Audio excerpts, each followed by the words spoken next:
Hi guys! Good morning! Happy Thursday! Today po ay Thursday. Photoshoot ni Matthew at Camila sa school. Pero wala po sila yung isa-isa. Mag-school photo yung ano nila ngayon gagawin. Akala ko nga meron din eh. Yung mag-solo-solo. Tapos silang dalawa ni Mila. Pero kay wala. Kaya tingnan nyo guys. After ilang taon siguro or months na si Mila nga magsarili na siyang bisbihis. Today, nakadress. Pilitan pa kanina yung nangyari. Muntik pa kayo. Magsuntukan ulit sa taas. Yan, hindi ko na ako sa kayo nagpatalo. Mila? La? Pakita mo yung ano mo ngayon? Suot? Yung magandang ano? Damit? Wow! Look at that everyone! Moy! Medyo maikli na nga sa kanya yung dress. Pero ito lang po yung nagustuhan niya sa mga pinapili ko sa kanya. Kayong choices niya po kanina, may short tapos yung sa taas nga parang magandang t-shirt din. Or ito. So ito po yung pinili ni Mila. Kasi maganda din, di ba? Pakita mo sa kanila yung ano. Oh. Wow! Barbie! Magbili pa si mama ng ganito madami? Yeah, gusto mo? Oh, sige. Sama ka ni mama magbili, okay? Tapos paras tayo ng damit. Opo, sige. Pati si Kuya Bilhan. Wow! Doon ka para makita nila. Usog konti. Ayan, ikot. Wow! Nakikita? Oh, ballerina. Medyo maikli kunti yung dress na yan. Pero pwede na yan, guys. May ano naman yan siya eh. Kung sa pangmatanda, may cycling yan. Kaya very din po, protected po. Si Matthew din guys, syempre, din po siya. Magandang damit. Gusto niya makita niyo din siya. Alam naman itong anak ko, pag yung isa pinakita ko, kailangan yung isa makita niyo din, syempre. Finish na? Wow! Ito naman po yung kay Kuya. Nakapantalon at t-shirt. Kapugi. Oh, paano may pag mag-picture ang photographer? Cheese. Say cheese. sabi ko pa sa kanila, nung mga nakaraang linggo ko, akala ko nga solo picture sila mamaya. Kailangan yung picture nyo, nakatawa kayo dun ha. Kapag walang nakasmile, walang chocolate. Kailangan nating bayaran, guys. Yan po yung reward ko sa kanila mamaya. Once na yung picture nila, yung school photo, naka-smile sila doon. Pero pag walang smile, walang chocolate. Yan yung ano namin, usapan. Kinabahan na ako kanina nung nagising na nga or nag-alarm na yung cellphone ko. Isip ko, magbihis na si Mila ng pambabae. Pero nung mga nakaraang linggo, ano ko na yan siya, na-briefing ko na. Nag-usap na kami na ngayong araw nga po, magdamit siya pambabae. Ngayong araw lang, sabi ko sa kanya. I-ano mo na sa akin, ibigay mo na. Ano sabi siya eh? Nag-ihi ka? Siya. Buti na lang, napasuot ko guys. Pero kayo kanina, pilitan pa kaming dalawa. Nung nakarang linggo, nagsabi na yan siya na oo eh. Pero parang nagbago na naman ang isip niya. Sabi pa niya kanina, hindi, ayaw ko yan. Sabi ko, sige, hindi kita papasukin sa school ha. Pag hindi ka magsuot ng ganyan. Tapos sa bahay ka lang, walang TV. Suot good siya. Ayusin natin mamaya buhok mo ha. Magsama din po pala ako mamaya paghatid sa kanila. Kaya alas 12 pa yung work ko. So may time pa akong makaano-sama. Bukas nga din sana, gusto ko silang ihatid. Pero kayong start ng work ko, 9 AM. Kay tomorrow po kasi, ni Matthew sa Camila, field trip. Si Mila, for the first time, tomorrow niya po yung experience. Si Matthew siguro twice na yan niya bukas. So parang gusto ko din sana silang ihatid, pero wala. Kinulang tayo sa oras. Alas 9 man yung ko pasok. What time they're leaving tomorrow? Wala kayo mo ka ba? Anong oras kayo mag-alis? Nee, 8:15 is Mila. 8:45 ben jij. Ik had het net uitgelegd. 8:45. Mag-alis na bukas sila Matthew. Sila Mila naman 9:15. Kaya ibang bus po to sila. Magpunta sila sa Drenthe. Mga, I think 1 hour drive. I mean with the bus. 1 hour yung biyahe guys. Sa buong grupo yun ni Matthew sa school. Exciting! Ano kakainin nyo tomorrow? ijsje Ano en pa? patat Po? Fucking mooi. Opo, my fruits? Fruit mee, drinken mee. Maar behalve En brood. Mila een tas met extra kleren mee. Okay. Ik dan. Tapos mag-uwi po sila bukas mga alas 3 si Matthew, si Mila mga 4. Geen extra kleren, wel fruit en drink. Excited na ako si Mila kaya for the first time experience niya po. Maar dat is Mila zijn eerste keer dat Mila op school gaat. Sige, magganyan-ganyan ka na naman pag ikaw na naman malaglag ha. Sinasabi ko na naman sa'yo. Net zoals Ganyan-ganyan na naman siya. Oh. ook hier. Mila, dit is Yung de pekla po dito eerste ni keer dat Matthew, je naar school hindi gaat. na talaga nawala. School. Kaya nalaglag din to siya dito sa bangko namin, kaya na ganyan-ganyan. Okay, umanugod yung mata niya sa floor. Dito guys, pag makita niyo po si Matthew ng malapitan, makita niyo yan siya dito, may piklat sa may mata. Na headbutt. Grabe bigyung takot ko nung time na yun. Buti na lang, kay hindi siya masyado ding open, pero kayo nagpiklat nga. Ik ga het wel laten zien. They said also what time they're going to have their school photo?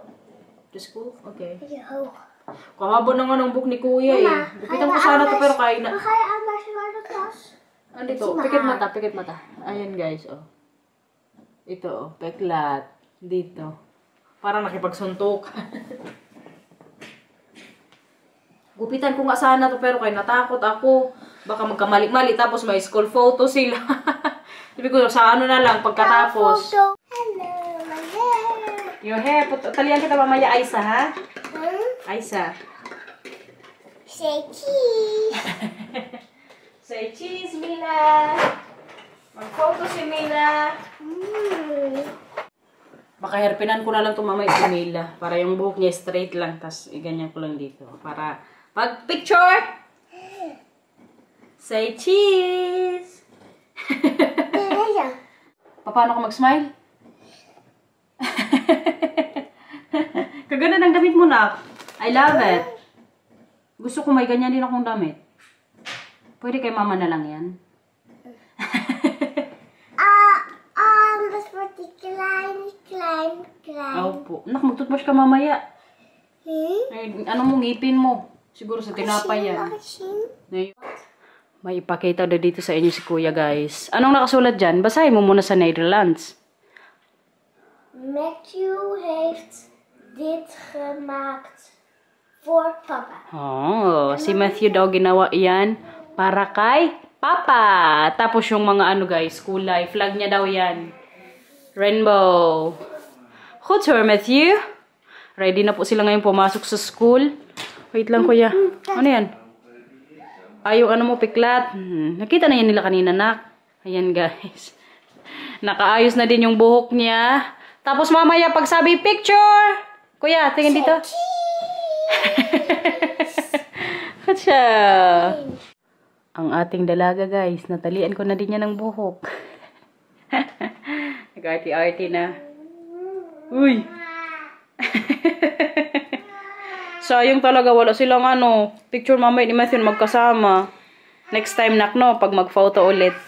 Hatid na namin yan yung mga bata, guys. Si Matthew po today, may last, ano siya ngayon, exam. Reading ata. Kuya, di ba? Leisa, Fanda? Ja. Magbasa kayo?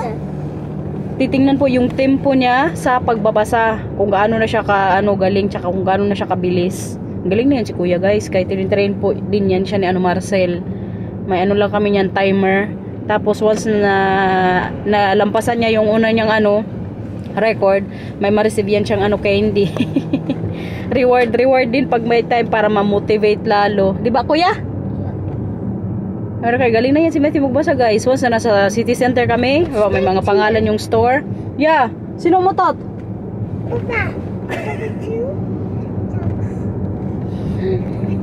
May umutot dito, sabi ni Mila, si Marcel daw umutot. Do this. Baho! How to do that? Sino umutot?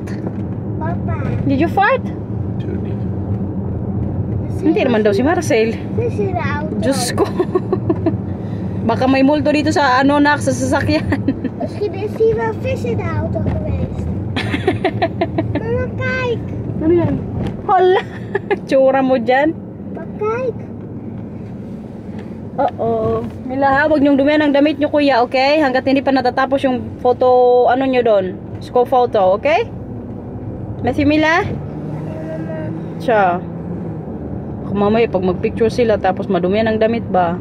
Sayang naman ang effort. Buti na lang, maganda yung weather today, guys. Hindi nila kailangang mag-jacket or magmakapal na damit. Kaya si Mila nakadress lang po. Kaya mainit na naman today. A few moments later. Gawa tayo ngayon ng guys. Lunch. Magluto ko ng lunch ko dito.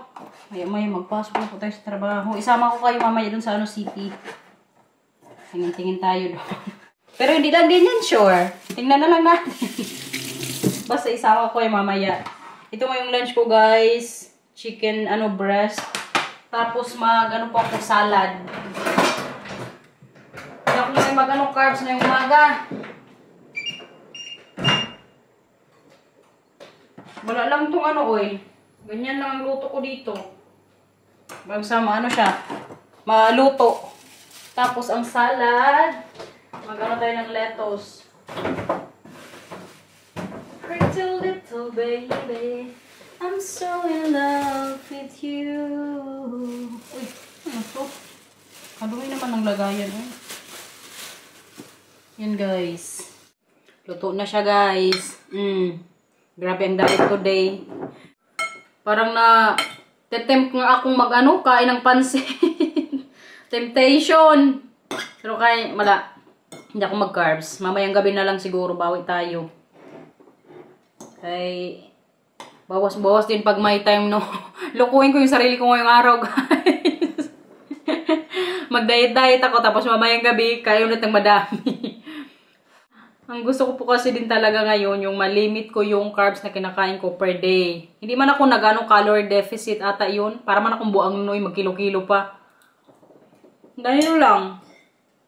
Kung sa tanghali, mag-carbs ako, sa gabi, pagkain iwasan ko.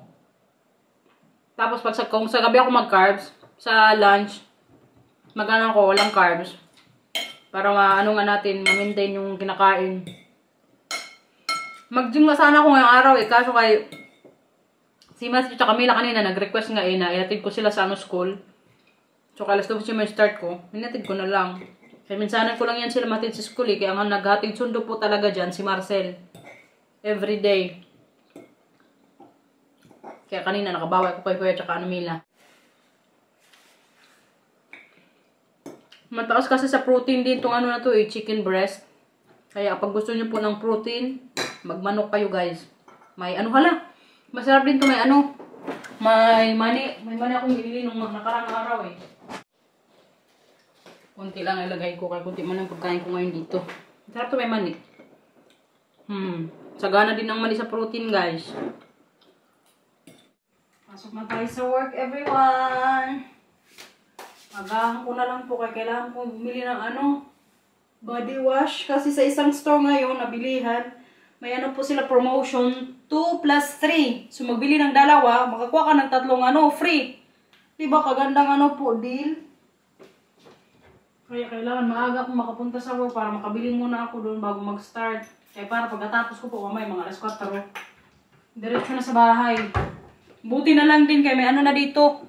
Pagkain mamayang gabi. Kahirap mag-isip ng kakainin, guys. Makarelate ko dyan yung mga din. Tao sa Pilipinas. Yung may mga anak, may mga asawa. Kahirap mag-isip ng ulamin. Buhok ko medyo mahaba na naman. Gusto ko nga ipariban to sa dahig Pero kay kamahal kasi doon ang bayad. Katagal na gudtong hindi na riban, guys. Simula nung nag-uwi ako last year. So, mga 1 taon na din. Kaya lagi ko pong tinatali din. Hala. Nakita din sa wakas, guys. Delikadong pumasok sa trabaho na napugpog. Alam mo napugpog? Yung hindi ka magtali na butas yung buhok mo nakaganyan, Kaya sana mariban tong buhok ko dito sa Holland. May mga Pinay po dito na nagre-riban din. Kaso kamahal. Yung single, mga 200 euros. Magkano na yan sa atin, guys? Almost 10K. Tapos kung sa Pilipinas, magpaano lang. Hindi man talaga totally riban yung gusto ko. Yung parang lang. Ano yung tawag nila? Kalimutan ko na. Comment nyo sa baba. Grabe ka makalilimutin ko ba? Ano tawag nyo? Parang treatment lang. Tama ba? O yung parang i-straight nga lang. Pag riban kasi, di ba parang may nilalagay silang matapang na chemical. Hanggang siguro muna ako mahugasin dito kay may oras pa naman. Para mamaya pagdating ko wala nang ano kailangan masyadong gawin. Kasi pagdating ko din mamaya, galing work, maglinis ako sa garden kapag hindi dinamad guys. Pag magtulong din yung mga bata. Kasi nga sa Sabado mag-barbecue po kami nila ano biyanan. Ano ba? 4 minutes. Or mga ano na ako magaling sa bahay, 11:40. Kaya man siguro yun ano. Bisikleta papunta sa city center kay electric bike man yung ano natin gamit. Para pag-in ko diretso sa ano, store. Pero feeling ko hindi na naman busy ngayon doon. Last week na alam nyo, nag-work na naman ako doon ng ano, 4 na oras. Alam nyo, naging customer ko lang sa 4 na oras na yon nung Saturday. 2 lang. Wala masyadong magbili-bili kapag sobrang ano din po sa labas, init. Kay mga tao, hindi magpunta sa mga stores, magpunta yun sila sa mga beaches, mga restaurant. Yun po yung ano nila dito mga ganap once na yung weather dito mag-init. Kaya nung Saturday good na po, grabe kaboring sa store. Tapos hindi pa nung pumasok yung ka-close kong ano, trabaho na mag-usap-usap kami minsan, chika-chika. Kaya last Saturday talaga sabi ko, kaboring magtrabaho. Ang gusto ko kasi kapag mag-work ako, yung buong oras ko busy, yung lahat ng lagi ako may ginagawa. Para worth it yung binabayad din po sa akin. Pero feeling ko wala na naman masyado guys. Kasi next week po, start din ng ano namin, 50% off. So baka yung mga tao mag-antay-antay na naman yan.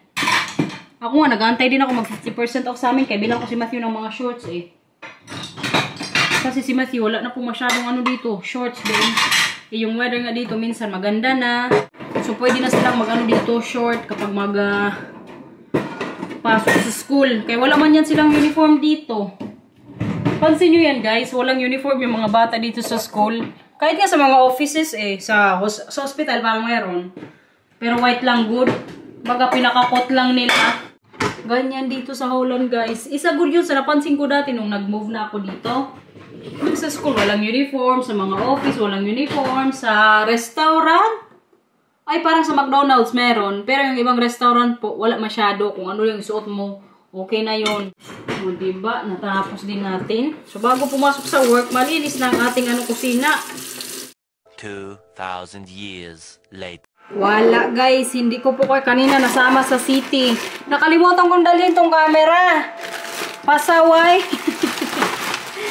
Kaya nga, kay bahay na tayo. Ihul ko po itong mga napamili ko kanina doon. Hindi pala siya, 2+3. Yung, gusto kong bilhin. 2+2 siya, kaya bumili po tayo.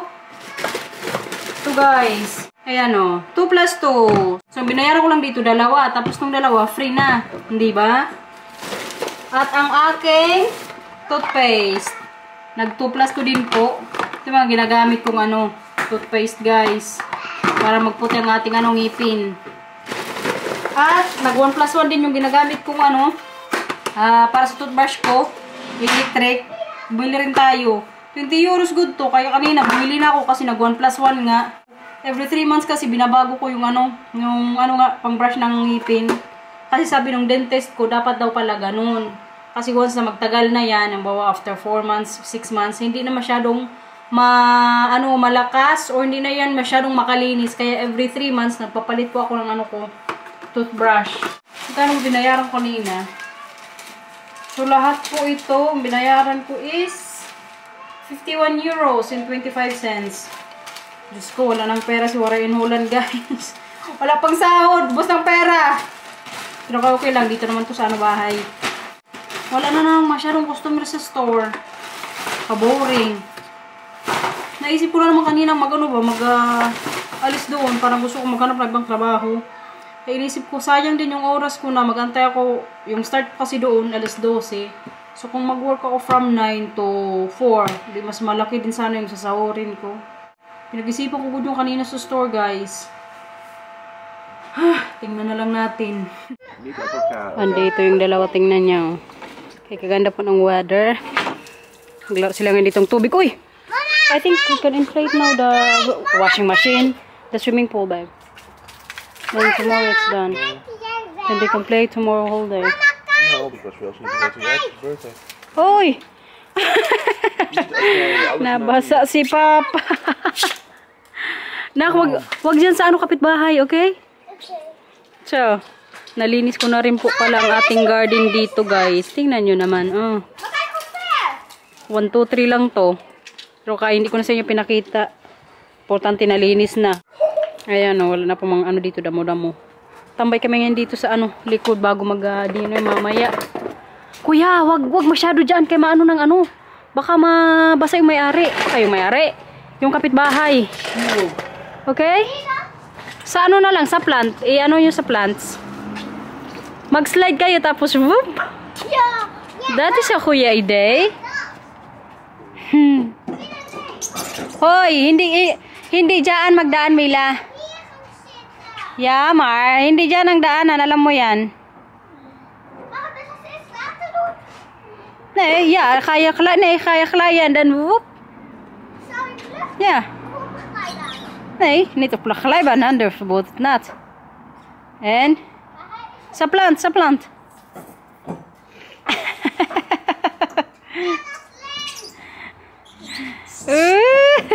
Mama, kijk. Mama, kijk. Uy! Basa na ako. Nou, zeg. Mama, kijk.